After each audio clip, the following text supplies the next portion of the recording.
ওই রসুল যখন মেরাজে গেছেন তো বলছে কি চাইতে আসছেন, তো বলছে এইখানে যদি উম্মত না ওঠে তো উঠবে কোথায়? তো বলছে লা আসআলুকা উম্মতি লা আসআলুকা বিনতি ফাতিমা ওয়ালা আম্মি আব্বাস। এইখানে মেয়েকেও চাইতে আসি নাই, পরিবার পরিজনকেও চাইতে আসি নাই, আমার গোত্রকেও চাইতে আসি নাই, আসছি তো উম্মত চাইতে। আসআলুকা উম্মতি, উম্মত চাই, উম্মত চাই। আবার যুক্তিও দিতেছেন, লজিক দিতেছেন।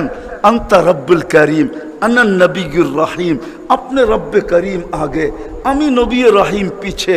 কাইফা তুদাইয়ু হাদিল উম্মাহ বাইনাল করিম ওয়ার রহিম, আপনার প্রটোকল আগে, আমার প্রটোকল পিছে, দুইয়ের মধ্যখানে উম্মত জাহান্নামে চলে যাবে, আমি সইব তো সইব কি কইরা?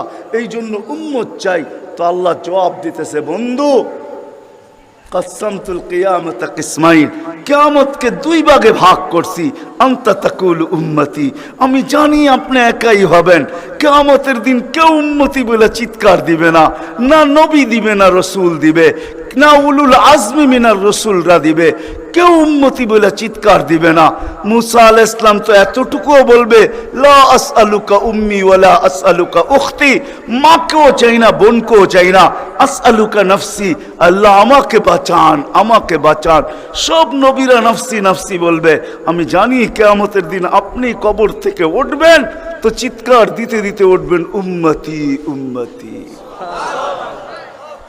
ওয়া হুয়া ইয়াবকি ওয়া ইয়াকুল, কানতে কানতে উঠবে আর চিৎকার দিতে দিতে উঠবে, জিবরিল আইনা উম্মতি আইনা উম্মতি।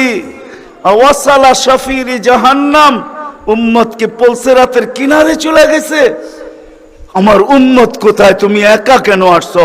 তো জিবরিল আলাইহিস সালাম সান্ত্বনা দিবে, বিইজ্জতিল্লাহি ওয়া জালালি মা শাক্কাল আরদা আহাদুন ইনতা আনতা, আপনি ব্যতীত জমিনের উপরে কেউ ওঠে নাই, উম্মত উঠলো কোত্থেকা? আর পলসেরাতের পাড়ে গেলই বা কোত্থেকা? আপনি শান্ত হন, এখন পর্যন্ত উম্মত ওঠে নাই।